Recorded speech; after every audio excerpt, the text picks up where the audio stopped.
Hello, welcome to Curious Kim Dennis. This is the channel where I talk about everything that I'm curious about. And today I'm very excited to learn more about Edward Lauer's sound therapy. Edward Lauer has been playing music for 33 years, and today we're going to find out why he has chosen sound therapy as a profession. So thank you so much. Thank you, Edward, Kim. Nice to be here. Yeah, great. So if we just jump right into it. Sure. What is sound therapy, and why did you choose sound therapy as a profession? Sound therapy, to me, is a healing modality. On a kind of higher level, it's an opportunity to connect in with the body, with those natural frequencies that our bodies pick up through the waves, through our hearing, through the vibrations that come through from everything, really, from the closing of a car door to a dog barking at us.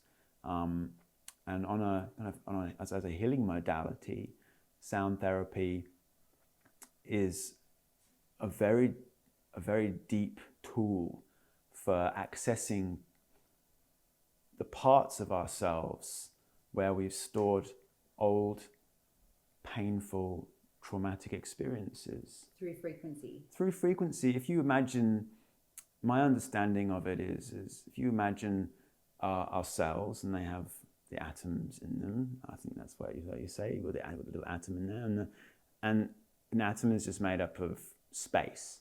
And that little atom is it's not even a physical piece. It's like not a physical thing. It's like it's just a vibration, an energy vibration. I was watching this video last night around how the guy was using a metaphor of a tornado. If you go to a tornado, it's a force. If you touched it, it would push you back, like you're being pushed against.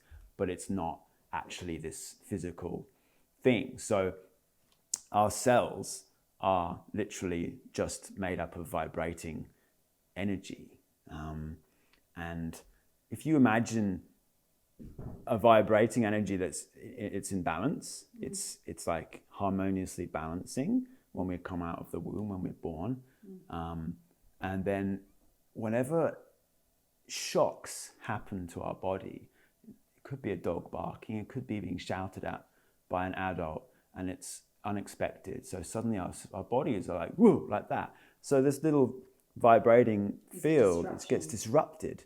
And then that disruption, if it's not rebalanced or harmonized, it's out of harmony, and it's doing God knows what. So there are so many modalities to put those disharmonious vibrations back into harmony, and sound is a very direct way of doing it. Sound is that vibrating field. And so what sound actually does is, with the right frequencies, it channels into different parts of the body and puts those out of balance wobbles back into harmony, into balance. And whatever's stored in there, whether it's an unexpressed sadness or fear, it's given the chance to come out. And it can come out through shakes, it can come out through tears, it can come out through whatever wasn't expressed back then fully, or maybe what wasn't allowed to be expressed. Like if mummy or daddy say it's okay, shh, shh, shh. When you're a little kid and you get frightened, adults are very quick to quieten us down, rather than just let us fully release whatever's in there. Like a dog or something, most animals, when they experience a trauma of any kind, they will go to one side and they'll just shake it out. So they're just doing the same thing. They're creating those waves. There's shaking medicine. There's any kind of movement in the body is what brings out that trapped shock that's stored in our cells. So what sound does is it goes in directly into the cells and vibrates them, brings them back into harmony, and then brings us into peace. Yeah, so that's really very, that makes a lot of sense. So you use a few different instruments. Yeah.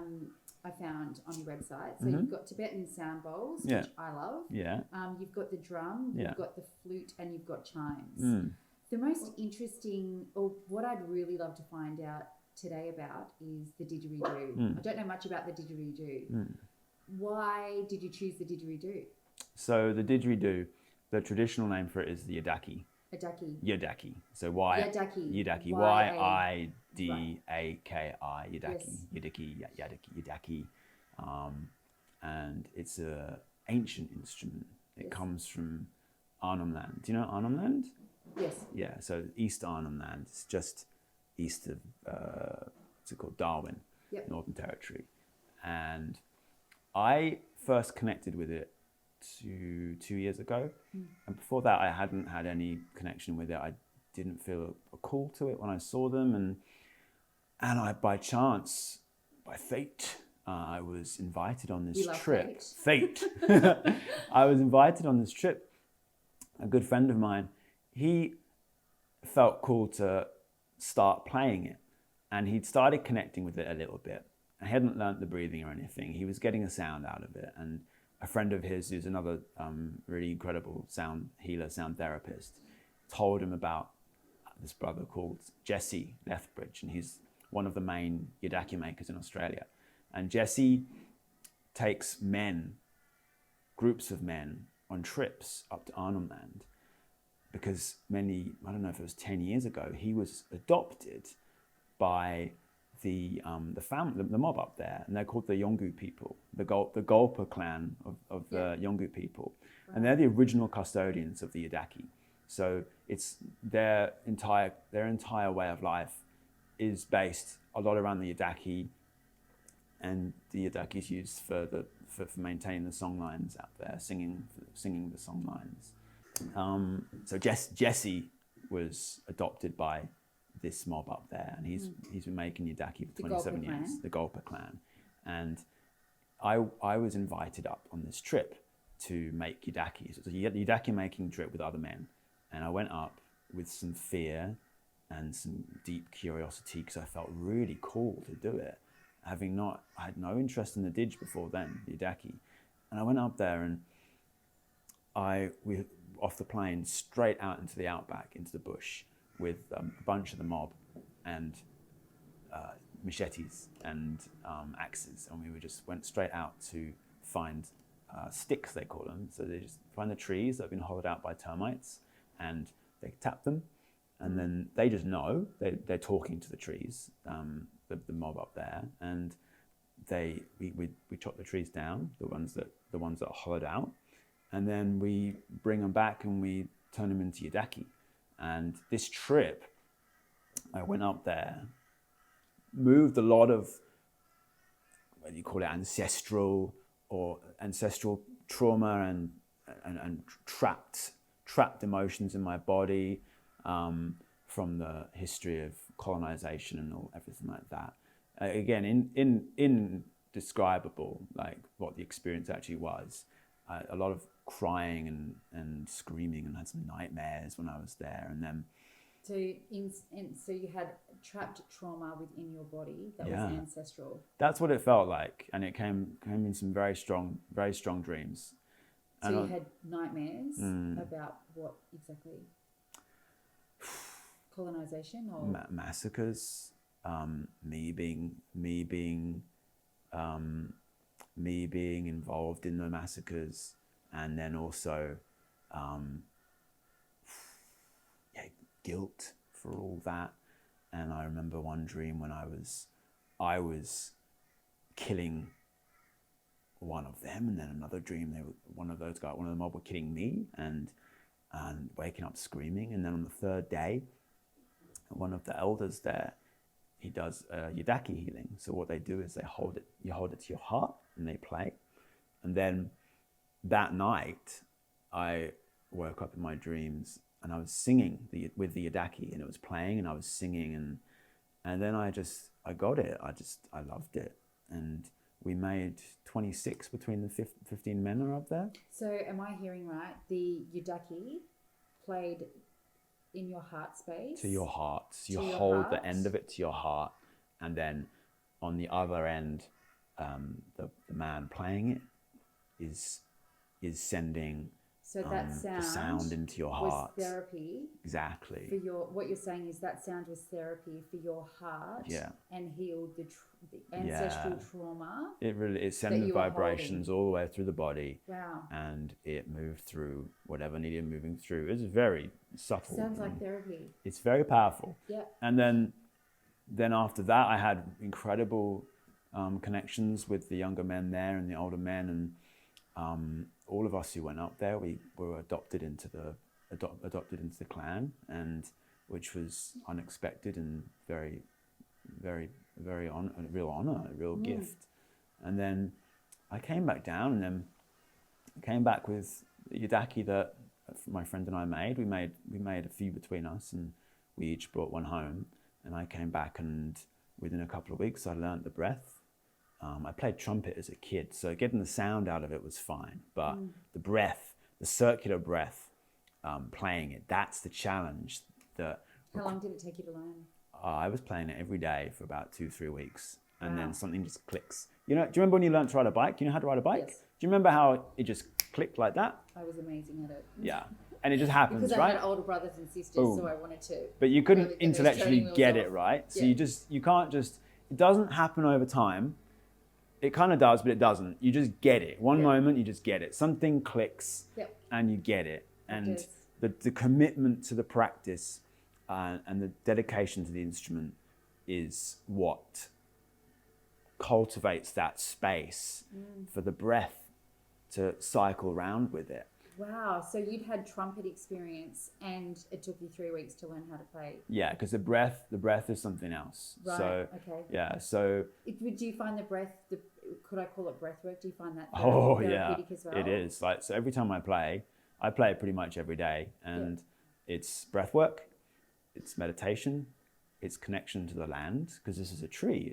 It was a tree once, and it still is a tree, just in a different spirit, and it's connection to the land, and I just close my eyes and connect with this. I consider it to be like a being in itself. It was a tree. It had a life, and its life now is in the energy of yidaki. So that comes through when you're playing it. Okay, I understand why you have chosen the yidaki, the didgeridoo, to be your choice of instrument with your sound healing. You want to see business. one? I do, but can I just ask you, you do one-on-one sessions, yes, and you do group sessions. I do, yeah. Could I ask you what sort of people you are treating, or what sort of people come? Sure. So, with my own experience growing up, my own challenges through life, I feel drawn to help people who are experiencing grief and loss. Okay. There's a lot of that in the world. Loss. Grief, loss, trauma, addiction, they all stem from the same thing, from whatever unresolved pains we're carrying from early childhood or growing up, first 7-10 years of our lives. Based on what you said before, could we be carrying trauma from past lives, ancestral lives? I have no, I don't say I do or don't believe that, because I have no direct experience of stepping into a past life and being like, oh, this is a past life. Like, it's completely possible. I feel like I feel like on many levels we're living in the present, and our past and our future are imaginary. They're in our imagination. So what type of traumas did you face? Well, one of the main things I experienced growing up that was very tangible was obesity, and I got to 130 kilos when I was by the age of 15. Wow. I had a 42-inch waist, and I was very unhappy. And when I got to the age of 15, something just flipped in my mind, and I was like, I'm done with this. I've been carrying this massive excess of weight, and I was like, I was in a car park in France, and I'd been in this clothes shop, or kind of, it was a bit like a Kmart, I suppose, and they also sold groceries, and I was trying on these clothes, and they were all too small, even the extra large things. And I just went into the car park and I broke down in tears. Were and you eating a lot? I was eating a lot. Okay. And yeah, I was eating a lot and it made no sense. Like when I look back at it now, when I feel into what I was actually doing back then with eating, you know, I remember the extremes of overeating was I would eat for comfort when back then I had no idea I was eating for comfort, but I couldn't stop. I would go into the cupboard. The one that stands out to me was I would go into the cupboard in the kitchen and there was this block of roll out icing sugar and I pinched it, went upstairs and just had slices of it. I'm eating slices of icing sugar and then I hid it under my pillow. And then once as well, I had this tub of Neapolitan, 3 flavors ice cream, and it was unopened. I got it out of the freezer and I ate some of it. And then I imagine because I felt guilty, I went and buried it in the garden. So very extreme behaviors. So a lot of shame. Yeah, shame, guilt, all irrational. And I went to therapy and, you know, they would try and work through things, talk therapy, which I don't believe in talk therapy myself. I much prefer experiential therapy, when you get out of your head and you get into the body.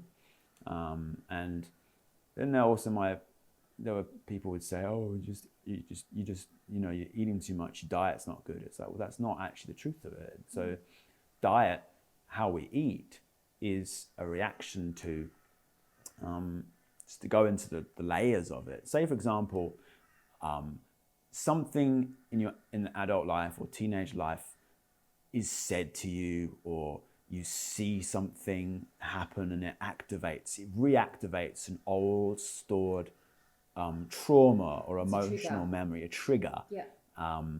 And it activates in the body. And where it starts is often in the belly or in the sacral area. And when it's not got time, you've got a matter of seconds before it shoots up into the head and stories start going around like the hamster wheel. And unless you have the awareness and tools to go back down to the source in the body and feel the sensation, feel the actual physical sensation in the body, then the instinct I feel in our Western world, in a Western society, is just to get something to numb what we're afraid to feel. So is this addiction? Is this That's what I feel addiction. That's a great I'm very passionate about helping addiction because addiction. So eating could be an addiction as well, or overeating. There's any kind of addiction. So from what you've just said, the way that I'm seeing this is to block the trigger, to disconnect with that trigger, with that pain. Completely. One would reach for whatever their comfort is. Anything, to block that off so it doesn't get to the brain and completely. It's to block off the feeling in the body. Yeah. The brain is the sensation. What happens is it activates, fires up the perceived memory or the story that you've told yourself, that someone tells themselves, is what activates. That's not the solution.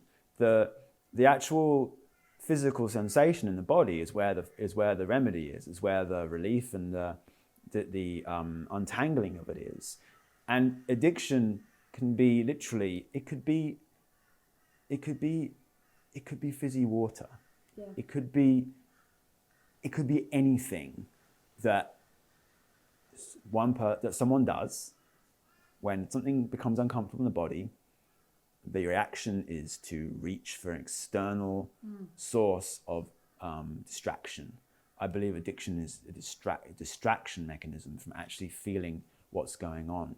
So whenever when you meditate, the aim is to come into the body and to move out of the head. Naturally, thoughts come round, and it's just that even entertaining the thoughts and allowing them to go around is an addiction and a habit that's very much ingrained in. It creates the drama of it all, creates a peptide that the receptors get addicted to. Addiction to the drama is an addiction. Addiction to unhealthy relationships where So it's actually addiction to the toxicity that those unhealthy relationships produce. Sure. Yeah. Exactly. It's an addiction to something happening in the body that has become the body's standard narrative, the standard kind of like way of life. If someone growing up was given open-hearted love from a parent on and off intermittently, then that becomes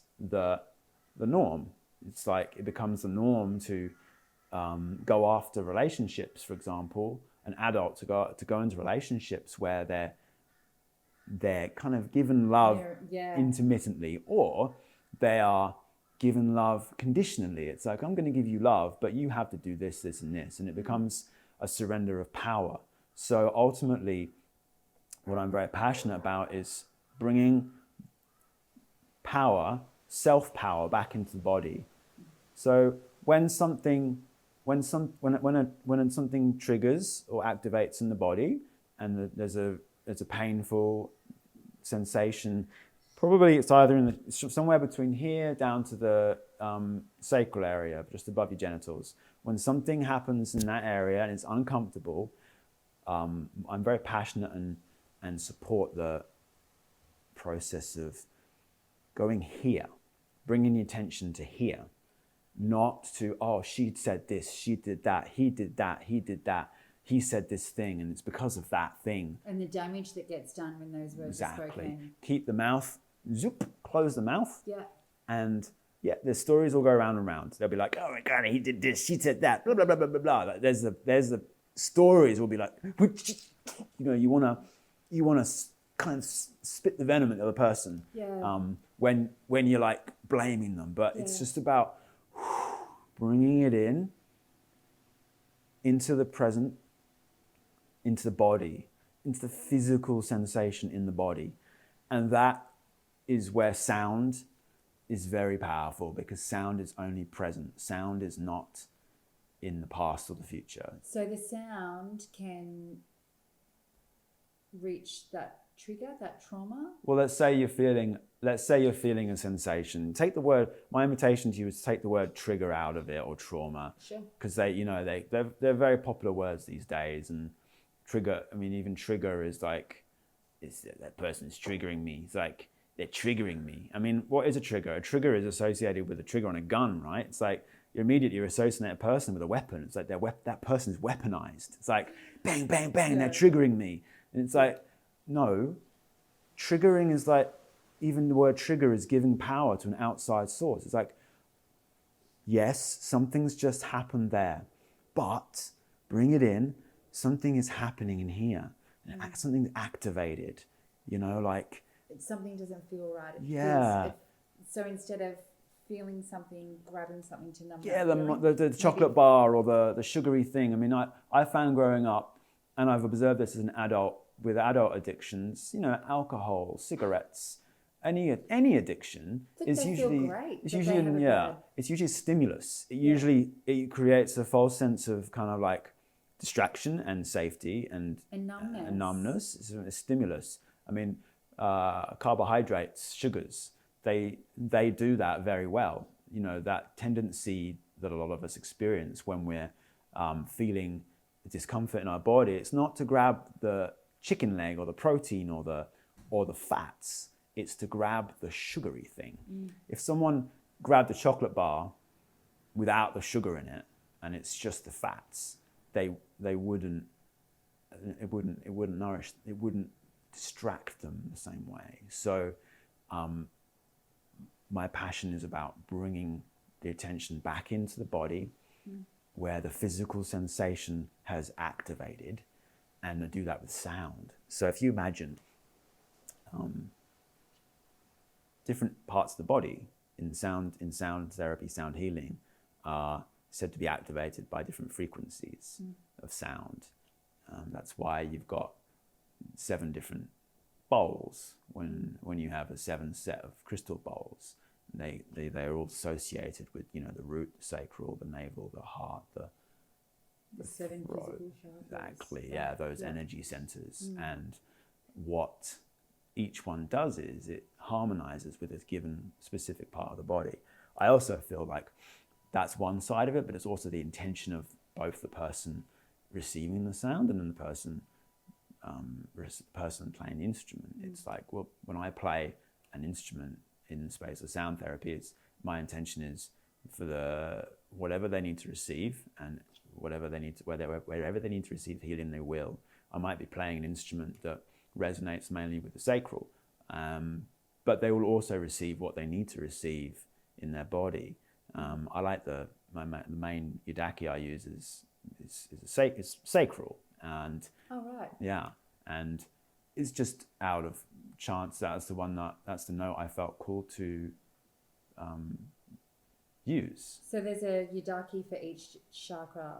Yeah, so you've got about the different notes, right? In the music system, Yeah. C. So C is said to be the root. D is the sacral. So the main yidaki I play in ceremonies is the D. E is the solar plexus, the navel, and then F. Is it F or F sharp? Is the heart, and so on and so forth, and they go up. But then the B is way up there. But you get a yidaki in B, it's usually a very deep one. So it's like, it's going to do stuff down there, it's low down as well, because it's very rooty, very, very bassy sound. So it's going to be like, and then shoot all the way up.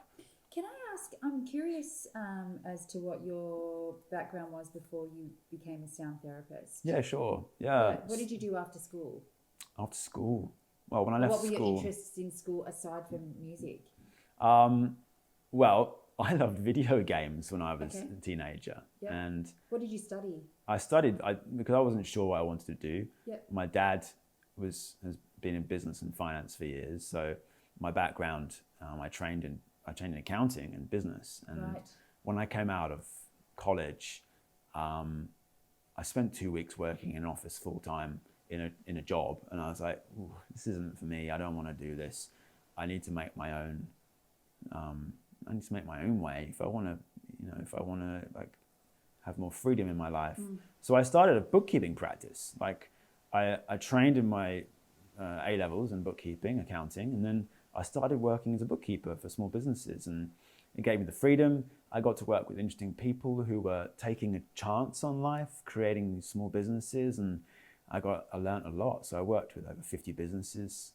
I've done it for 18 years. I still do it as a trade. Like, bookkeeping, it sustains me. And then when I was 30, I started a business. But up until 30, I was bookkeeping in all the industries I wanted to work in. So I worked in the music industry, and voice has been a real passion of mine for many years. So I became a voiceover artist, did that for 5 years on the side when I was bookkeeping. And then I studied music at university, and bookkeeping sustained me. And then I went to drama school because I love theatrics and storytelling, and it all ties in with that creative side. I've got a creative mum. She's very creative. So my dad was very financial. He still is very financial and businessy, and like, but also creative. And my mum is like gypsy, out there, creative, came from a kind of cooking background. She makes all her own recipes and all that. And so it's a real blend. And so I just merged the two. I love both worlds. I love the out there, creative, esoteric, free world of play and fun. And then I like the business world. I like the tangibility of it. I like the responsibility and the groundedness of it. Working in a business, I co-created with my ex-wife this organic chocolate company when I was 29, 30, and I used all those skills, and together we made this business into a national business. It was in 700 stores, and saw it all over Australia, created recipes and learned so much about business there, but then also seeing how much stress there is in that world. You're from the corporate world, hey? Yeah. So you're a very intelligent man who's chosen the didgeridoo because you can make a difference with a didgeridoo. Yeah, I love the didgeridoo is all about healing, and storytelling. It brings together all these facets that I love: healing, storytelling, music, community is a big part of the yidaki and the didgeridoo, and seeing what it does. Like, what does it do? Oh my goodness! Like, you can hear the sound from a distance, and it's hypnotic, right? It can be hypnotic, it can be entrancing. To be at the end of it is something else.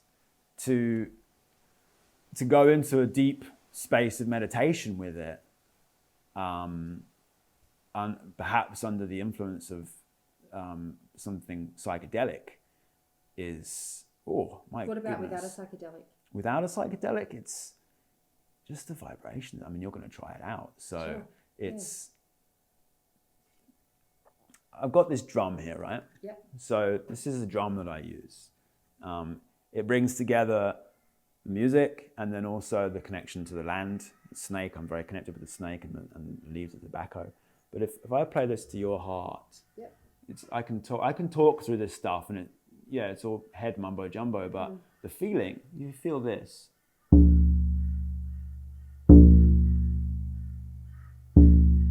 You feel it? Yeah. You can't explain it, right? Well, I can. You can say what's happening for you. It's a feeling going through my cells. Yeah. It's relaxing. Yeah. Yes. So, doing sound therapy, how was that? Beautiful. It's powerful, right? Yeah. So, for me, the connection comes with this particular instrument because I formed a connection with it. I made this one, which brings it much closer to my heart. And when I'm sharing it with someone, I'm playing it and the instrument is doing the work. I trust in the instrument, and I can think through and say, like, yeah, this instrument's doing this, this, and this because of this, this, and this. But at the end of the day, it's like the experience. It's a natural Valium. Exactly. Yeah. It's nice inexplainable. Yeah, inexplainable. Yeah. You can say the waves of sound are passing through the body, Yeah. and they're doing this. They're going into my cells. My cells are just little force fields of energy that are pulsating, whether you're looking at quantum physics, on a quantum physics level, you know, whether you're analyzing it with the mind, with the head, or just experiencing it. There's a lot of, from what I perceive, there's a lot of analysis that happens in the spiritual world and in the Western spiritual world. But spending time with the Yolngu people in Arnhem Land, and even going to Peru and spending time with tribes over there, they don't hang around talking about stuff. They just experience it and they live it, and that's the first step, is to have the experience and allow yourself to experience it. It might be scary. Going into anything new that you haven't experienced before, it might be scary. And that little child inside of you, the inner child that has had challenges growing up and gets sad and gets scared, that little child might be like, oh my God, what's going on? I don't want to do this. And then the adult inside of you, this can be an opportunity for you to really hold your little child. You can just go into this space and hold yourself. Get out of the head. But don't worry if you're in the head. It's like you're a human being. That's part of the human experience. And just hold yourself, and whatever's coming in, allow it to come in and feel it. And that's the real beautiful experience of sound therapy. Is I see people in group sessions that I do, in one-on-one sessions, and they're lying there, and inexplicably they could be shaking, they could be crying, they could be laughing, they could be making sounds, and that's because they've stepped into the experience and they're allowing it. And so how does one access a yidaki didgeridoo treatment without seeing you one-on-one? Is that possible? Yeah, I have got a really beautiful sound meditation, a free sound meditation. Okay, so I can put the sound meditation on the description of this episode. Yeah. And just I find it fascinating. Did you have to ask permission to use the didgeridoo to be able to work with it, or? Well, we went up there.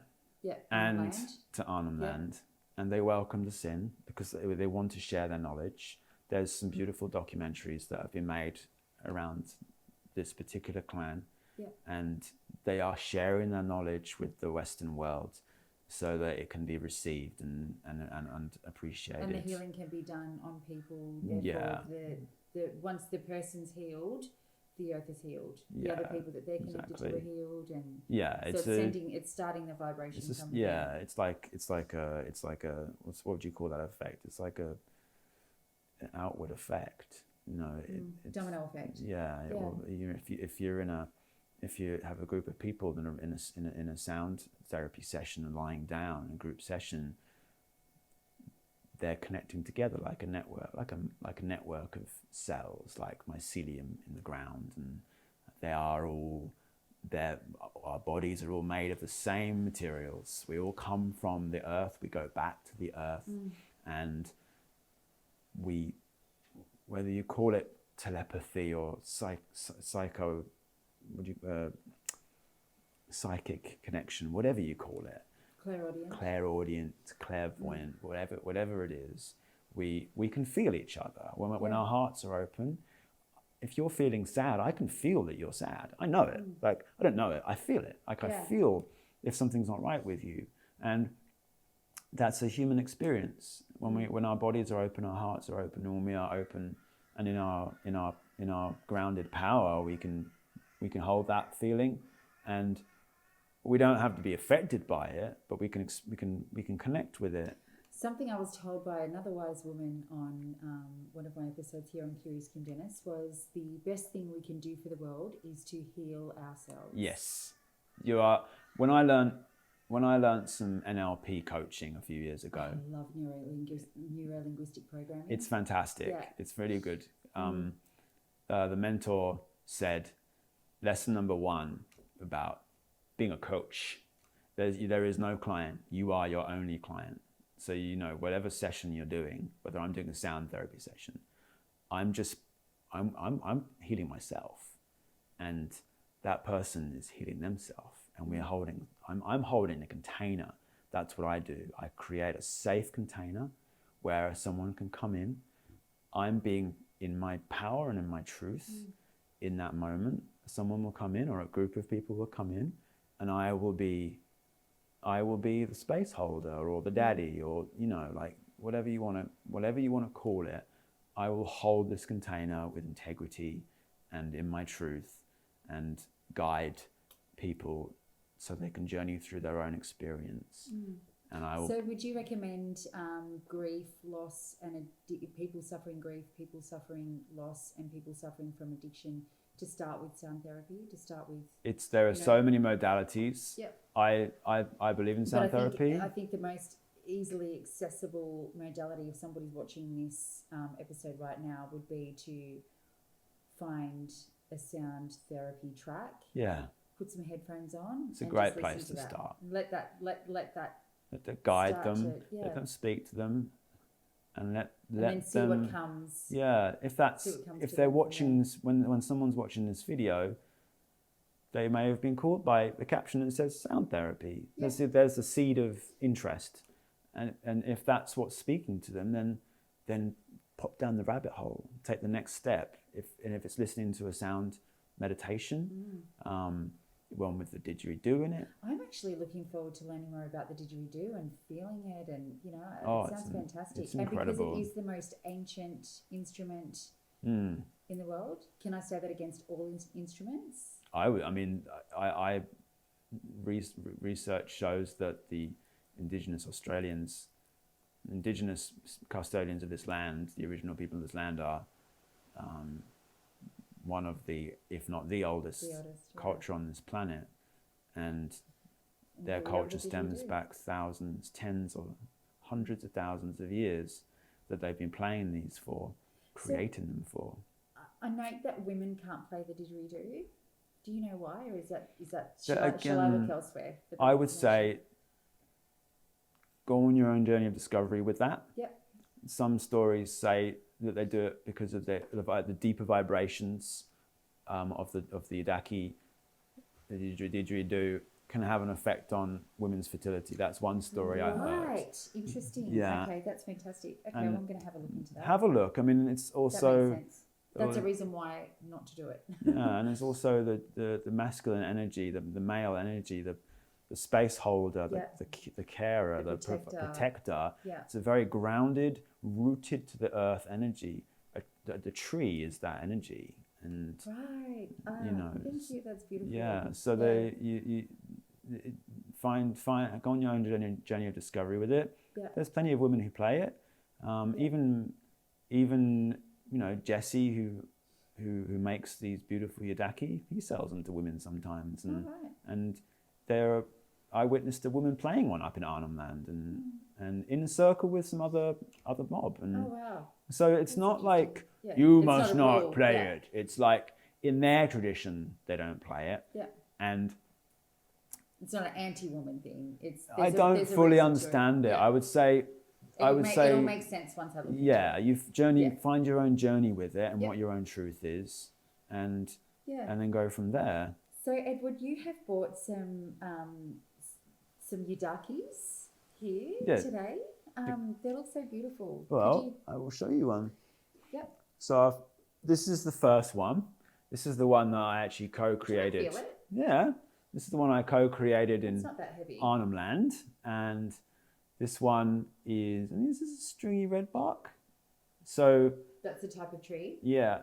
Okay. So what we did is we went and cut the stick in the bush in Arnhem Land, and then brought it back, and then hollowed it out, sanded it down, and all the processes for making one, tuning it to the key that's wanted, and then it gets covered in glue, and then that dries, and then the women paint them, which is very special. The women paint the yidaki, yeah. So it's a proper. How long it's a ceremony, a yidaki making ceremony? Oh, it was. So you've gone to Arnhem Land. Yeah. You found that you've been initiated, I would assume. No, we it wasn't even like there was no kind of this ceremonies. They have this thing called bongal in the evenings, which is like they sing and then they play the yidaki, and then they tell stories. They sing with stories told with song, and there's a dance, and it's their ceremony. It's very sacred and special. And then you go and find the tree. Literally, when we arrived off the plane, we went straight out and we were just finding the tree, and it's it's pretty like you'd see it. It's quite casual, really, but we were there for a week. Glued it, tuned it. How long did that take? 2 of us working on that one. It was our first one, and I think it took a day and a half to actually get it to the space where it's to be painted. Then it was ready to be painted, and then it got painted by one of the elder women there, and it has the 3 bands. So this is the mark of the Golpa clan, and it's the mark of the Wichita, which is the rainbow serpent. So their totem as a clan is the rainbow serpent, the Wichita, and I believe it's an olive python. And I was watching a video about it. It's the olive python is their totem animal, which is very special because I love snakes. So snakes are a big part of my life. So having my first yidaki, the first yidaki I play have the Wichita on it, and then you got the wax on it on the end, and that seals it in, makes so you can play it, and then shall I give it a little toot? Sure.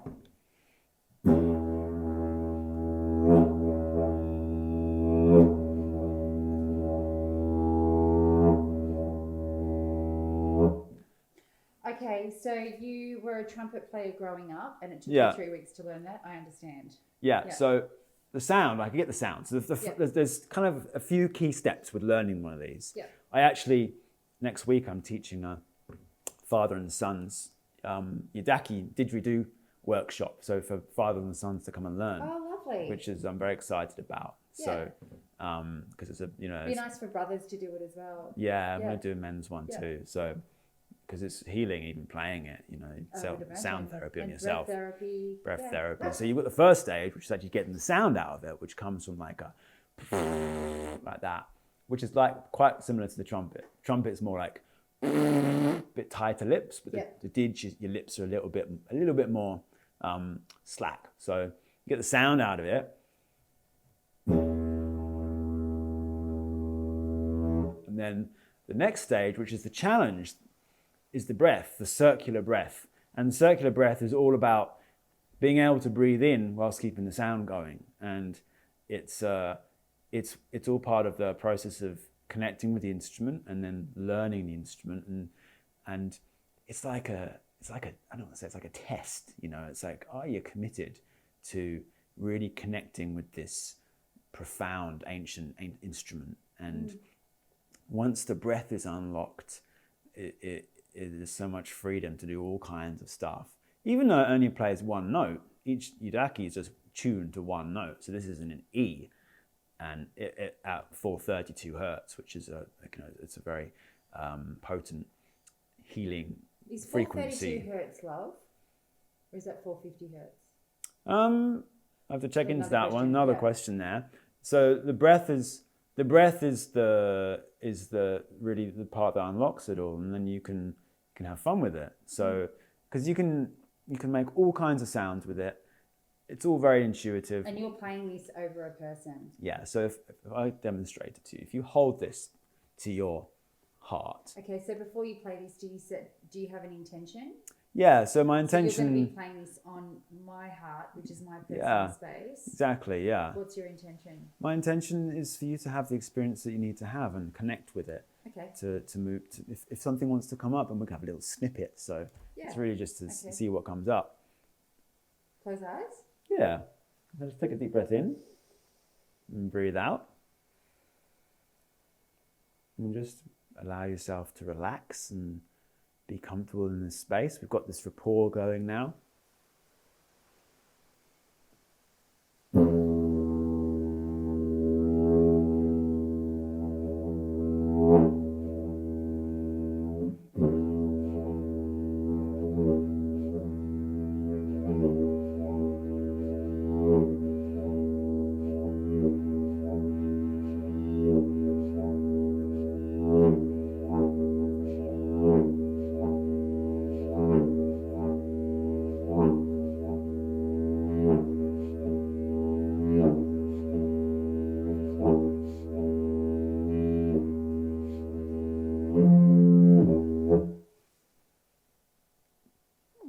How was that? Good. Special, huh? Yeah, really nice. Yeah. So, I'm actually funny. I'm thinking of kookaburras laughing. Oh yeah, there's a kookaburra. Joy. Yeah. There's actually a kookaburra. Really nice. They have different animal sounds. So right. They would do animal sounds with it. So kookaburra is one of them. Yeah.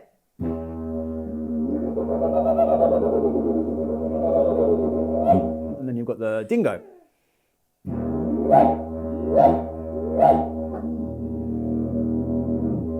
So made my puppy laugh. Made your puppy laugh, yeah. Yeah.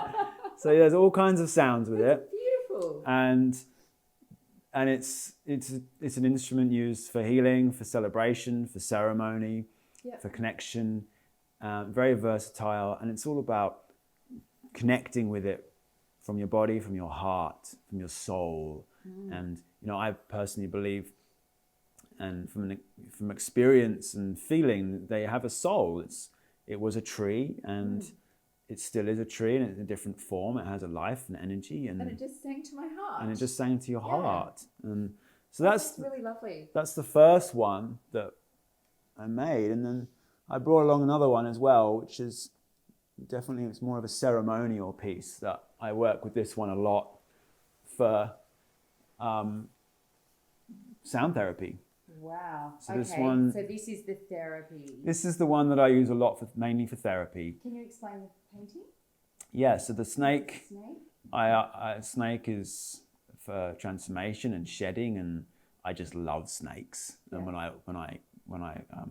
requested this one to be made, it was I wanted to have a snake on it. Yeah. And then Are they green hearts or green leaves? they are vines. Oh, okay. Very special vine from the Amazonian jungle.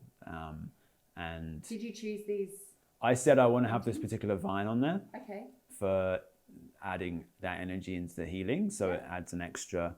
That vine actually brings the grandmother energy, so it's actually contrasts.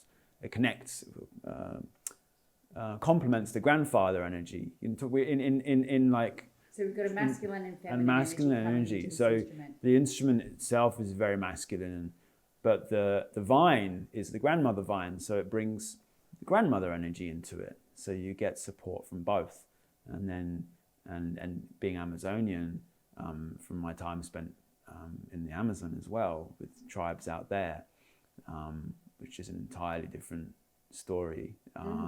It brings that flavor into it as well. It's another aspect of deep work that's very close to my heart, and it brings the two together in its expression. So this and the dots. The dots. That's a very typical design in Indigenous artwork. Yes. Different dots have different symbolic meanings to them in the stories that each picture tells. Again, that would be a beautiful story for you to explore. Definitely. The dots and what they all mean, and stay curious. Yeah, and this one, you want to hear this one as well? Yes, absolutely. This one's a deeper one. Okay. And this one we'll do a little bit of, we'll give you a proper experience with this one. Yeah.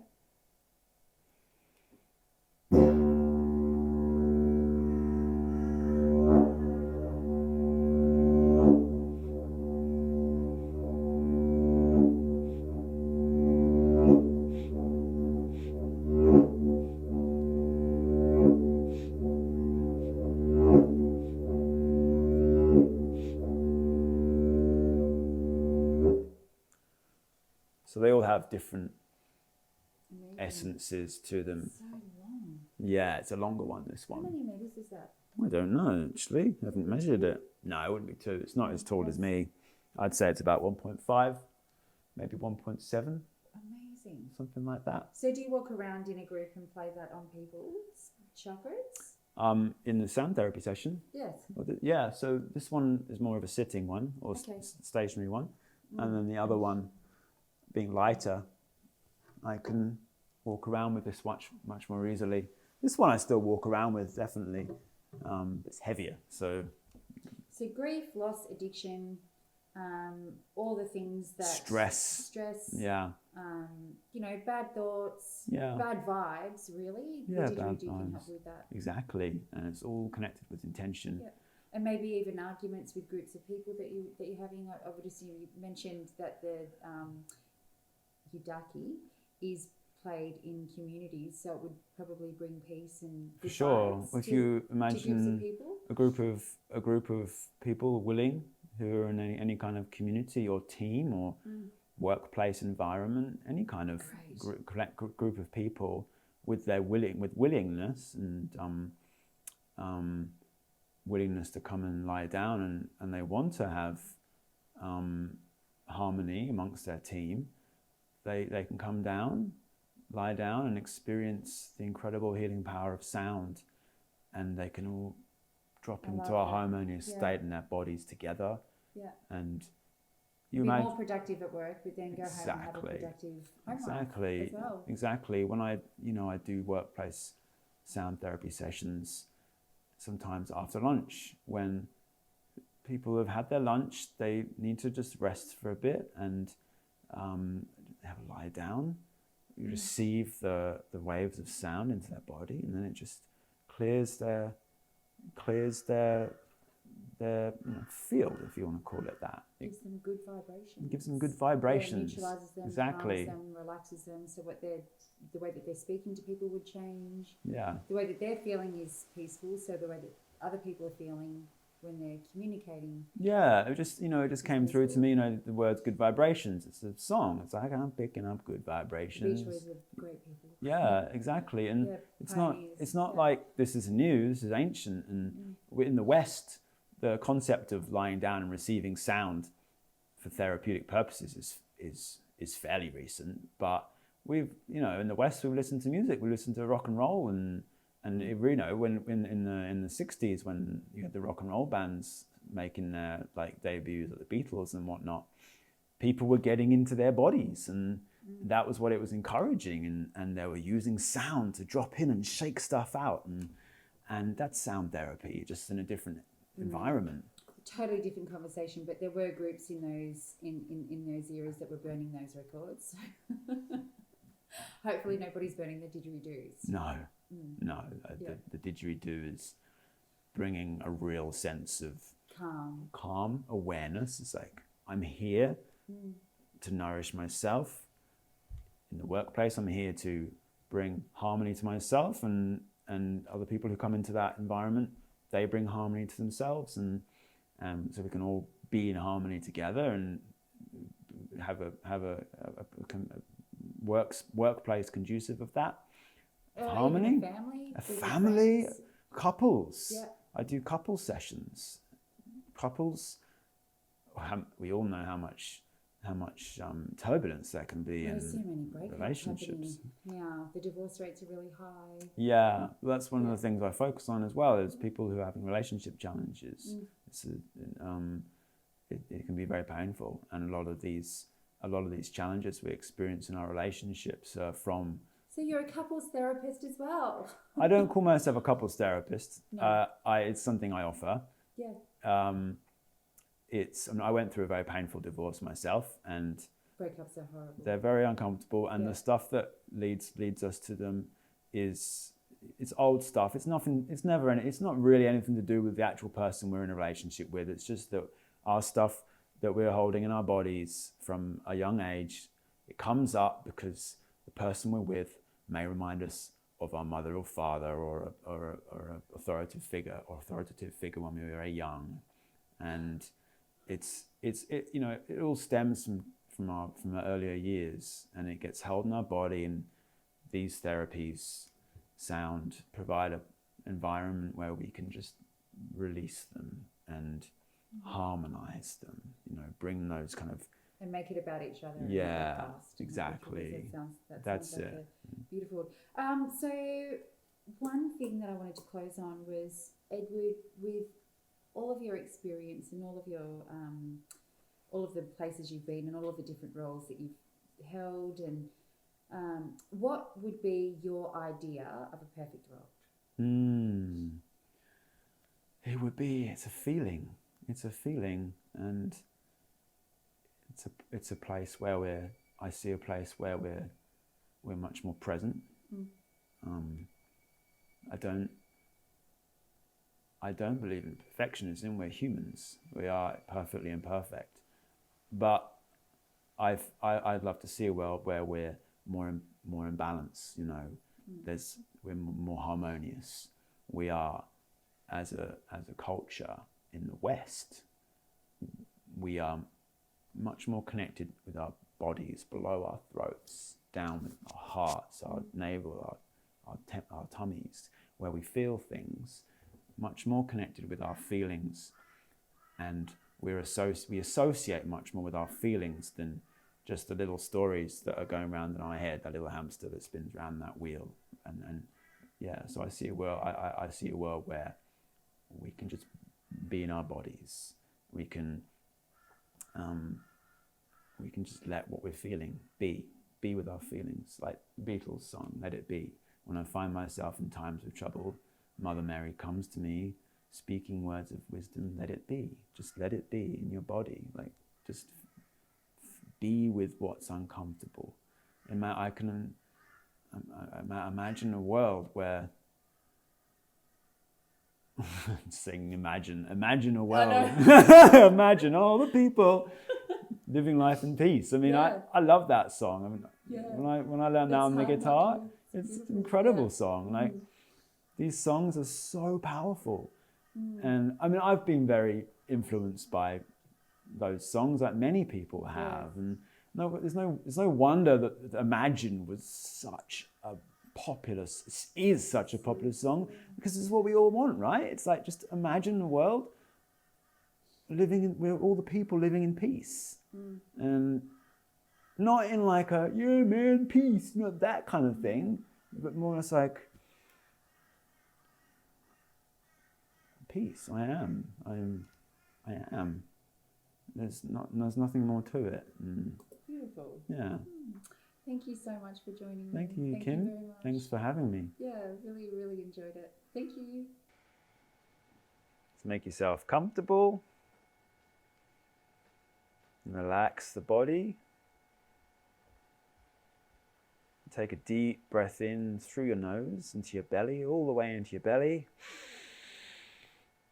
Hold it and breathe out through the mouth. Another deep breath in through the nose.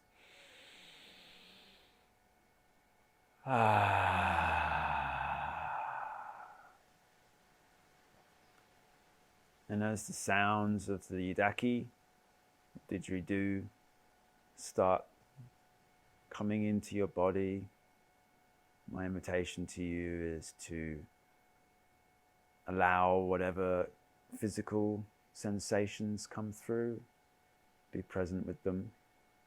Whatever wants to move through you, whether it's shaking, tears, laughter, they're all completely allowed.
Take a deep breath in and relax.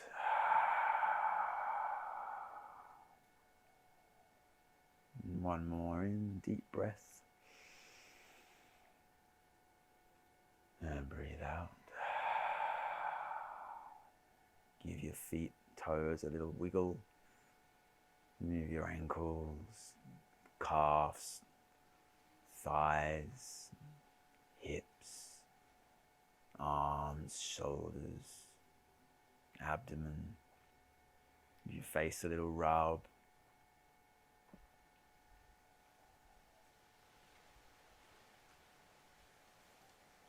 And when you feel ready.